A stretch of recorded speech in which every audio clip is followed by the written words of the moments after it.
Estamos aquí no Concello do Bolo, co alcalde Alberto. Viñemos ao Bolo precisamente para presentar a moción que levamos ao próximo pleno da Diputación, unha moción sobre o financiamento dos concellos da provincia de Ourense. Os concellos, sobre todo os máis pequenos, están pasando uns momentos moi críticos porque entre a falta de actividade económica e o índice de envellecemento que os afecta o que son os ingresos, o que son a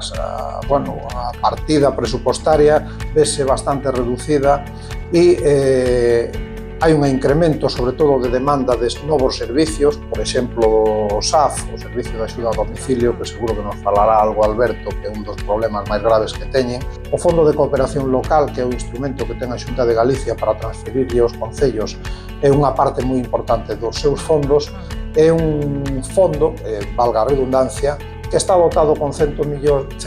millóns de euros na súa base, que leva sin modificar dende o ano 2010, é dicir, leva 15 anos, no que nestes 15 anos subiu o IPC máis dun 36% sin modificar, é dicir, máis de 40 millóns de euros que deberían de haber chegado ás arcas dos concellos nestes últimos anos non chegaron.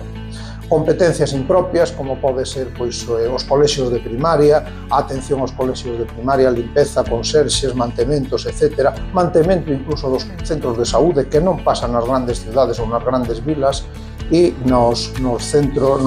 pequenos concellos sí que teñen que atender os centros de saúde. A nosa demanda nesta moción é que tanto o Goberno Central como a Xunta de Galicia, neste caso o Goberno Central, que se proceda a unha reforma urxente do financiamento das administracións locais, e a Xunta de Galicia que actualice o Fondo de Cooperación Local.